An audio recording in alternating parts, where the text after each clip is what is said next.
तो चलिए आज के हमारे वीडियो का टॉपिक है एक्सरसाइज 1.2। जैसा कि हमने पिछले वीडियो में बताया था एक्सरसाइज 1.1 और उसके पिछले वीडियो में बताया था हमने इस चैप्टर का पूरा इंट्रोडक्शन। तो चलिए आज हम बात करेंगे एक्सरसाइज 1.2 के बारे में। तो हमारे सामने सबसे पहला क्वेश्चन आता है, 1 नंबर क्वेश्चन। निम्नलिखित संख्याओं के अभाज्य गुणनखंडों के गुणनफल के रूप में व्यक्त कीजिए। मतलब इसका अभाज्य गुणनखंड करना है। अभाज्य गुणनखंड तो हम बताए थे इंट्रोडक्शन में ही। अगर आपने नहीं पढ़ा तो जाके देखिए हमारा पिछला वीडियो। तो कितना के करना, 140 का। तो ये कितना बार से करेंगे, 2 से करेंगे कितने बार, 70 बार में। फिर 2 से करेंगे कितने बार में, 35 बार में। फिर 2 से नहीं, 3 से नहीं, 4 से नहीं, 5 पे लगेगा। 7 आया, फिर 7 से क्या करेंगे, 1 बार में आएगा। ठीक है, तो ये हमारा क्या है, अभाज्य गुणनखंड है। तो फिर हमें इसको क्या करना है, संख्या के अभाज्य गुणनखंड रूप में व्यक्त कीजिए। व्यक्त करने का मतलब इसको गुना करके लिखना। अब देखिए, जो हमारा अगर दो नंबर सेम आता है उसको क्या करेंगे, दोनों को साथ में ज्वाइंट करेंगे। ज्वाइंट करने का मतलब दोनों को गुना करके ऐसे ही लिख देंगे। गुना करके तो नहीं लिखना है, इसको क्या करना है, 2 और 2 को क्या लिख सकते हैं, 2 का स्क्वायर ले सकते हैं, गुना 5 गुना 7। क्योंकि इसके साथ कुछ नहीं मिला तो जैसे था वैसे ही लिख दिए। 2 मिला तो इसको क्या किए, स्क्वायर किए। सेम टू सेम प्रोसेस आपके अगला क्वेश्चन में भी करना है। तो ये 2 से किया जाएगा कितना बार में, 7 8 78 बार में। फिर 2 से करेंगे 3 9। फिर ये 3 से लगेगा कितना बार में, 13 बार में। फिर लगेगा 13 से कितना बार में, 1 बार में। इसमें सेम करेंगे 2 गुना 3 गुना 13। इसमें भी क्या मिला, 2 मिला तो क्या करेंगे, इसका 2 का स्क्वायर कर देंगे, 13 गुना 13। हमारा तीसरा है 3825, 3825। इसको करेंगे 2 से तो नहीं लगेगा, 3 से लगा के देखेंगे।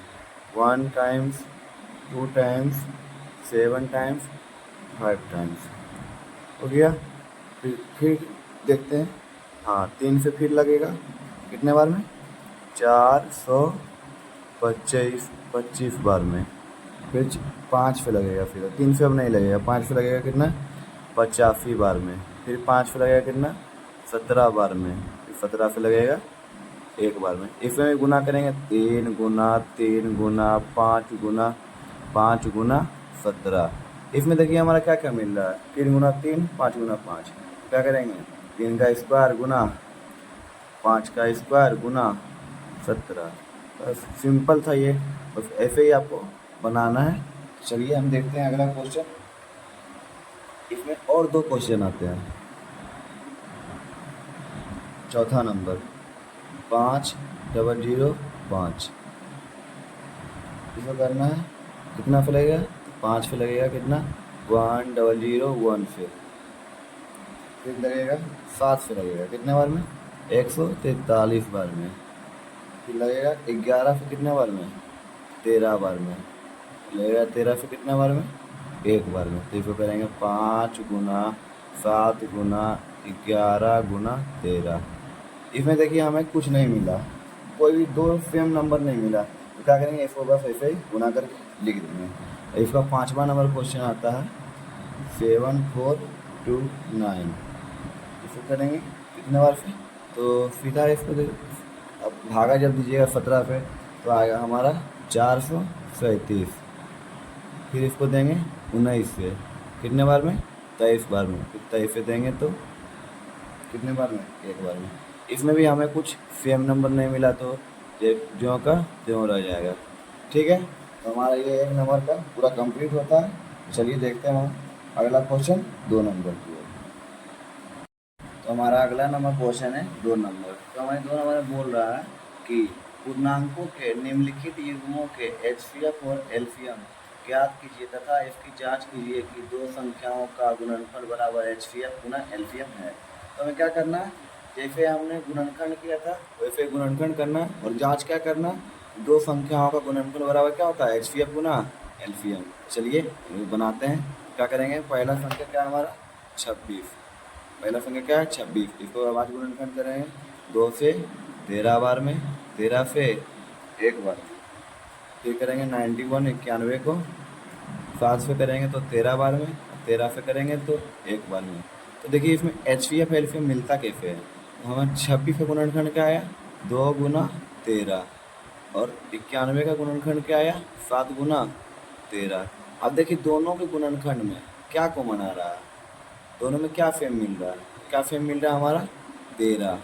जो हमारा सेम मिल गया यानी जो कॉमन हो गया वो हमारा क्या हो जाएगा HCF। तो कॉमन क्या मिला हमें 13, तो 13 क्या हो गया हमारा HCF। और क्या बचा LCM निकालना। LCM के क्या करते हैं सभी को गुना करते हैं 2 गुना 13, 13 का कॉमन निकलेगा तो कितने बार कितना 13 1 13 और क्या बचा हमारा 17 7 7 सॉरी 7। तो हमारा LCM निकल के आ जाएगा यहाँ पर 182 182। अगर हमें जांच करना है कि तो जांच यहाँ लिखेंगे जांच बराबर दो संख्या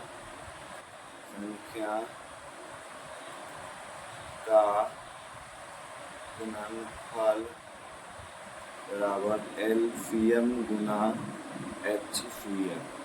चलिए देखते हैं दो संख्या में क्या दिया गया 26 और 91 यानी 91। तो लिखेंगे हम 26 गुना 91 बराबर LCM गुना HCF। LCM क्या है हमारा 182 और HCF क्या है हमारा 13।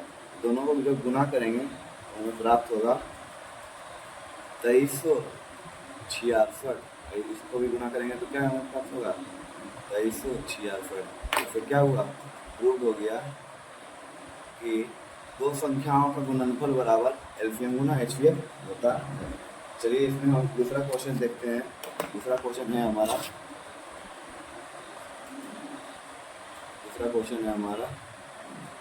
510 और 92 5 से 10 का गुणनखंड करेंगे 2 से करेंगे तो 255 बार में,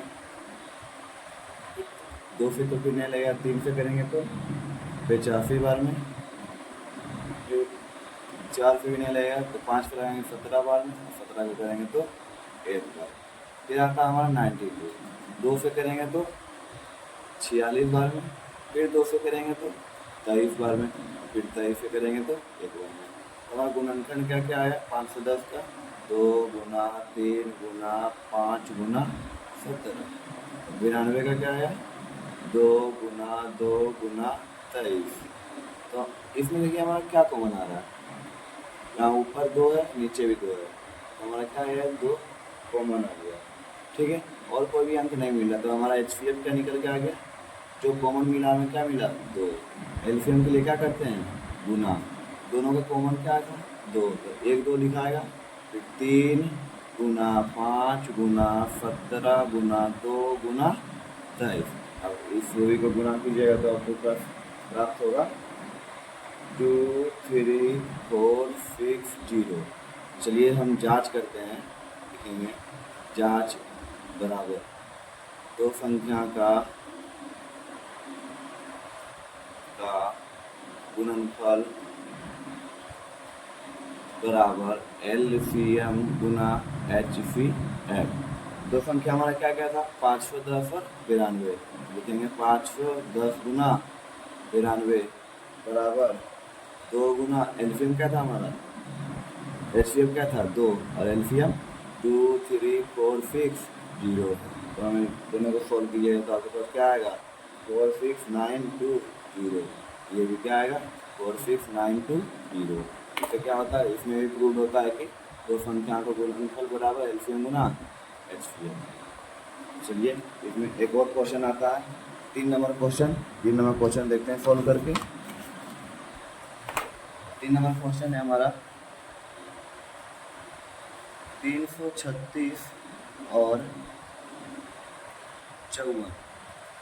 336 से करेंगे 2 से 168 बार में, फिर 2 से करेंगे तो 84 बार में, फिर 2 से करेंगे तो 42 बार में, फिर 2 से करेंगे तो 21 बार में। इस बार 2 से नहीं लगेगा, इस बार 3 से लगेगा, कितना बार में 7 बार में। 7 से करेंगे तो 1 बार में। और फिर हमारा दूसरा है 54 यानी 54, 2 से करेंगे तो 27 बार में, फिर 3 से करेंगे तो 9 बार में, फिर 3 से करेंगे तो 3 बार में, फिर 3 से करेंगे तो 1 बार में।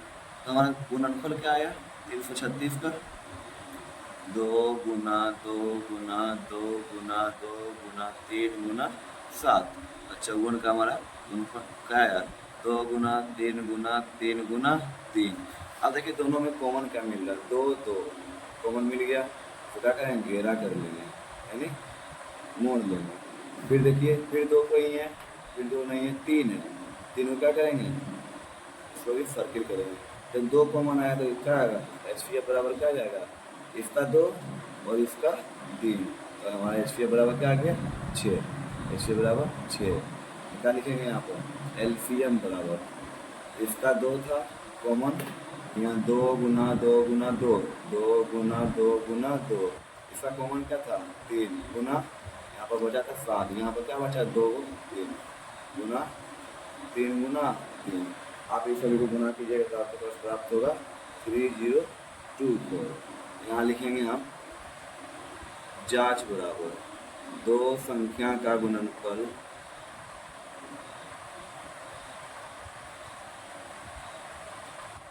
बराबर LCM गुना HCF। दो संख्या हमारा क्या क्या था तो 336 गुना 54 बराबर 3024 3024 इंटू 6। तो आप इन दोनों को गुना कीजिएगा तो आपके पास प्राप्त है 18144 18144। दोनों को गुना करने पर क्या हुआ दोनों सेम आया। इससे क्या होता है प्रूफ होता है कि दो संख्या का गुणनफल बराबर LCM गुना HCM। तो ये हमारा 2 नंबर क्वेश्चन पूरा प्रूफ हो गया। चलिए हम बढ़ते हैं 3 नंबर क्वेश्चन की ओर। तो चलिए 3 नंबर क्वेश्चन में हमें क्या बोला जा रहा है कि अभाज्य गुणनखंडन विधि द्वारा निम्नलिखित पूर्णांकों के HCF और LCM ज्ञात कीजिए। क्या करना है हमें अभाज्य गुणनखंड करना है इसका LCM कॉमन करके HCF और LCM बनाना है। तो वही पिछला क्वेश्चन के 2 नंबर की तरह है बहुत आसान है। तो चलिए हम बनाना स्टार्ट करते हैं। तो बोल रहा है पहला क्या है 12 15 और 21। 12 का अभाज्य गुणनखंड करेंगे 2 से 6 बार में 2 से 3 बार में 3 से 1 बार में। फिर 15 का करेंगे तो 3 से 5 बार में 5 से 1 बार में। फिर 21 का करेंगे तो 3 से 7 बार में 7 से 1 बार में। तो हमें क्या क्या मिला तो 12 का गुणनखंड होगा 2 गुना 2 गुना 3 और 15 का गुणनखंड होगा 3 गुना 5 और 21 का गुणनखंड क्या मिला 3 गुना 7। अब देखिए तीनों में कॉमन क्या आ रहा है 2 आ रहा नहीं आ रहा 2 आ रहा नहीं आ रहा 3 आ रहा तीनों में 3 है। इसको क्या करेंगे सर्कल करेंगे और कहीं नहीं मिल रहा तो HCF बराबर हमारा क्या आ जाएगा 3। LCM के लिए तो क्या करना होता है सभी को गुना तो 2 गुना 2 कॉमन क्या था 3 गुना 5 क्या बचा 5 गुना 7। आप इन सभी को गुणनखंड कीजिएगा तो आपका प्राप्त होगा 2 दूनी 4 4 3 12 12 25 60 60 छक्का 420। समझ आ गया। तो अगला भी सेम वैसे ही करेंगे 8 का करेंगे 2 से 4 2 से 2 2 से 1 9 से 3 से 3 3 से 1 25 का 5 से 5 5 से 1 बार। 8 का हमारा क्या आया गुणनखंड 2 गुना 2 गुना 2। 5 का क्या आया 9 का क्या आया 3 गुना 3 और 5 का 25 का क्या आया हमारे पास 5 गुना 5। अच्छा किसी के साथ कुछ नहीं है तो क्या है गुना 1 लिख सकते हैं। अब देखिए तीनों में कॉमन क्या आ जाएगा हमारा 1। हम लिखेंगे HCF = 1 और LCM के लिए क्या करते हैं सभी को गुना 2 गुना 2 गुना 2 गुना 3 गुना 3 गुना 5 गुना 5। हमें इसको गुणनखंड करने के बाद क्या प्राप्त होगा 1800। फिर सेम टू सेम वही क्वेश्चन आगे भी बनाएंगे। 17 का गुणनखंड 17 से 1 बार में 23 से करेंगे तो 23 से 1 बार में 29 से करेंगे तो 29 से 1 बार में। इसमें किसी भी अगला टर्म नहीं होगा तो क्या लिखेंगे 17 बराबर 17 गुना 1 23 बराबर 23 गुना 1, 29 बराबर 29 गुना 1। चलिए इनमें क्या कॉमन आया है हमारा, 1 आया है। लिखेंगे HCF बराबर 1 और एलसीएम के लिए क्या करेंगे, सभी को गुना। 17 गुना 23 गुना 29 गुना करने के बाद क्या मिलेगा, 11,339। तो हमारा ये 3 नंबर क्वेश्चन में क्या हुआ, समाप्त। चलिए हम बढ़ते हैं अगले क्वेश्चन। तो हमारा 4 नंबर क्वेश्चन क्या है कि HCF बराबर 9 दिया गया है, एलसीएम ज्ञात कीजिए। तो हमारे पहला दिया है, दूसरा दिया, पहली संख्या और दूसरी संख्या दिया है और HCF बराबर कितना दिया है, 9। तो हमें क्या करना है, एलसीएम निकालना है। तो हम जानते हैं कि लिखेंगे, हम जानते हैं कि दो संख्या का, अरे पिछले 2 नंबर क्वेश्चन में पढ़े थे, दो संख्या का वही सेम टू सेम बनेगा। दो संख्या का गुणनफल बराबर क्या होता है, HCF गुना एलसीएम। लिखेंगे दो संख्या क्या था, क्या क्या है हमारा, 306 और 657। तो लिखेंगे 306 गुना 657 बराबर एलसीएम, HCF कितना दिया हुआ, 9 दिया है। लिखेंगे 9 गुना एलसीएम का एलसीएम ही लिख देंगे। तो इस दोनों में क्या है, जब 9 इधर गुना में तो इधर अगर टर्म चेंज करेगा तो क्या आएगा, भागा में। तो लिखेंगे 306 गुना 657 बराबर 9 बराबर क्या हो जाएगा हमारा, एलसीएम। तो ये 9 इफेक्ट कर जाएगा 34 टाइम से। तो लिखेंगे 34 इंटू 657 बराबर क्या हो जाएगा हमारा, एलसीएम। आगे इसको गुना करके लिखेंगे तो क्या लिखेंगे, 2 2 3 3 8, 22,338 बराबर एलसीएम। हमारा एलसीएम कितना मिल गया, 22,338। चलिए आगे भी हम देखते हैं, आसानी से सब क्वेश्चन बन जाएगा। एक्सरसाइज 1.1 का। तो अगले क्वेश्चन में बात करते हैं 5वें नंबर क्वेश्चन पे। चलिए तो हमारा अगला 5वां नंबर क्वेश्चन में पूछा जा रहा है कि जांच कीजिए कि क्या किसी प्राकृतिक संख्या n के लिए संख्या 6 की पावर n अंक 0 पर समाप्त हो सकती है। तो एक कंडीशन होता है कि जब अगर कोई भी संख्या 0 पर समाप्त होगी तो उसका कंडीशन क्या होना चाहिए, 2 की पावर m गुना 5 की पावर n होनी चाहिए। देखते हैं 6 का गुणनखंड करके, क्योंकि पूछा जा रहा है 6 की पावर n होना चाहिए। 6 का गुणनखंड करके देखते हैं, 2 3 3 से 1, गुणनखंड हमारा क्या आया, 2 गुना 3। तो ये क्या है, 2 गुना 5 का रूप का नहीं है, रूप का नहीं है, नहीं है। तो ये क्या होगा, तो ये 0 पर समाप्त नहीं होगा। तो हम इसे बना के लिख सकते हैं, आप भी अपने तरीके से लिख सकते हैं कि किसी प्राकृतिक संख्या n के लिए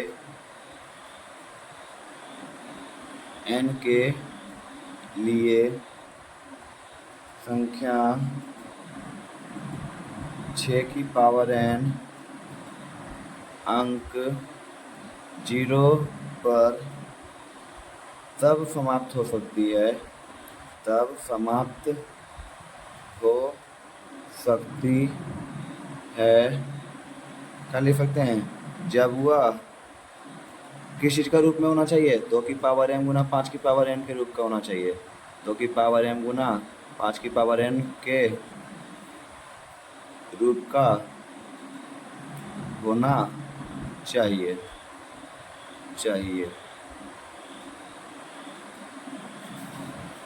तो लिख सकते हैं, इसलिए यह 6 की पावर n अंक 0 पर समाप्त नहीं होगा। चलिए हम और अगले क्वेश्चन की ओर बढ़ते हैं। इस एक्सरसाइज में बहुत आसान क्वेश्चन है, तो आप बस ध्यान से देखिए। और जो नहीं समझ में आता है तो हमारे पिछले वीडियो में जाके देखिए, उसमें पूरी तरीके से इनका परिचय बताया गया है। चलिए 6 नंबर क्वेश्चन की ओर बढ़ते हैं, देखते हैं उसमें क्या क्वेश्चन पूछा जा रहा है। तो चलिए 6ठा नंबर क्वेश्चन में पूछा जा रहा है कि व्याख्या कीजिए कि 7 गुना 11 गुना प्लस 13 और 7 गुना 6 गुना 5 गुना 4 गुना 3 गुना 1 प्लस 5 भाज्य संख्या क्यों है। चलिए देखते हैं ये भाज्य संख्या क्यों है। लिखेंगे दिया गया है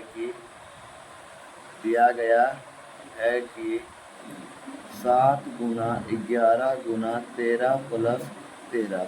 अच्छा देखिए ये दोनों में क्या कॉमन क्या आ रहा है, ये प्लस में 13 ये गुना में, तो कॉमन आ सकता है। तो हम लिखेंगे 13 कॉमन करेंगे तो 7 गुना 11, ये कॉमन हो गया तो इससे गुना ही हो जाएगा।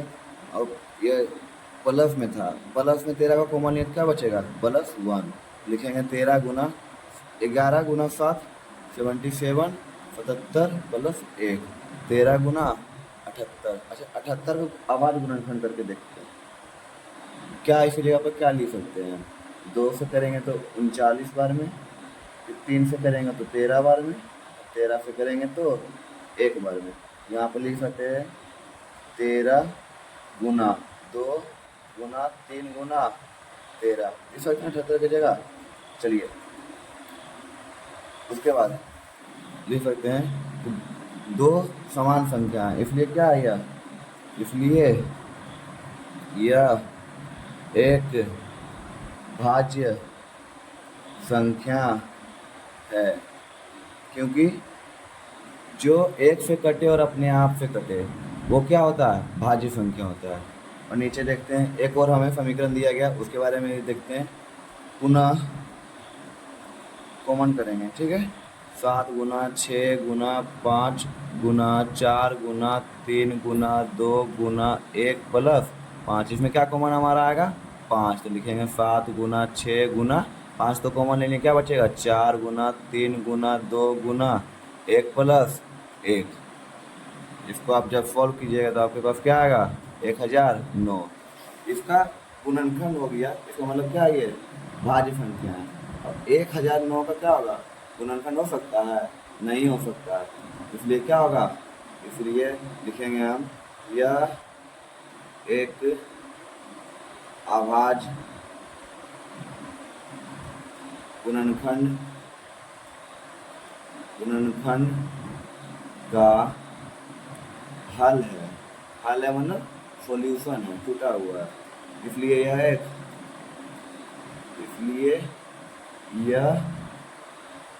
एक भाज्य संख्या है।